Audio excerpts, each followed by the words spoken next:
Հայաստանի Հանրապետության հակակոռուպցիոն կոմիտեի կողմից ձեռնարկված օպերատիվ հետախուզական միջոցառումների արդյունքում փաստական տվյալներ են ձեռք բերվել այն մասին, որ Գյումրիի ավագանու արտահերթ ընտրություններին մասնակցող կուսակցությունների դաշինքի թեկնածու 71-ամյա կինը Գյումրիի 75-ամյա բնակչին խոստացել է ընտրակաշառք նշված դաշինքի օգտին քվեարկելու պայմանով ընտրողներ հավաքագրելու համար։ Ըստ այդմ հիշյալ բնակիչը դիմել է իր շրջապատի ընտրելու իրավունք ունեցող մի շարք անձանց ընտրություններին մասնակցելու եւ վերը նշված դաշինքի օգտին քվեարկելու համար, ու այդ կապակցությամբ ձեռք բերած տվյալները փոխանցել ընտրակաշառք առաջարկած դաշինքի թեկնածուին։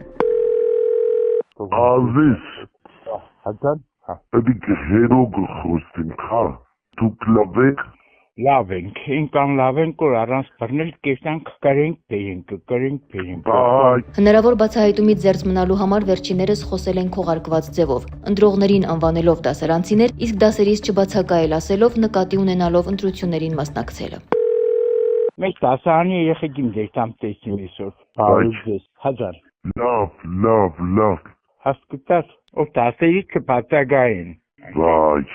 լավ։ Հասկացա։ Կատարված խոզարկությունների արդյունքում հայտնաբերվել են Գյումրի քաղաքի մի շարք բնակիչների անձնական տվյալներ պարունակող ցուցակներ ձեռագիր նշումներով, այդ թվում բնակության հասցե, հեռախոսահամար, ընտրատեղամաս։ Իսկ հարցաքննված մի շարք անձինք իրենց ցուցմունքներով հաստատել են ընտրակաշառք տալու եւ ստանալու վերաբերյալ վարույթն իրականացնող մարմնի տեղեկությունները։ Հակակոռուպցիոն կոմիտեում նախաձեռնված քրեական վարույթի շրջանակում ձերբակալված հիշյալ երկու անձանց մեղադրանքներ են ներկայացվել ընտրակաշառք տալու եւ ստանալու համար։ Ի թիվս այլնի, հաշվի առնելով մեղադրյալների տարիքը եւ սեռը, վարույթն իրականացնող մարմինը դատարանին միջնորդել է կիրառել կալանավորման այլընտրանքային խափանման միջոցներ։ Նրանց նկատմամբ որպես խափանման միջոցներ են կիրառվել վարչական հսկողությունը։ Դատարանը քննիչի միջնորդություններով մեղադրյալների նկատմամբ սահմանել է նաեւ արգելքներ։ Առանց վարույթն իրականացնող մարմնի թույլտվության բնակության վայրը փոխելու, գիշերային ժամերին բնակության վայրը չլքելու, ինչպես նաև որոշակի անձանց հետ չհաղորդակցվելու եւ որոշակի վայրեր չայցելելու վերաբերյալ։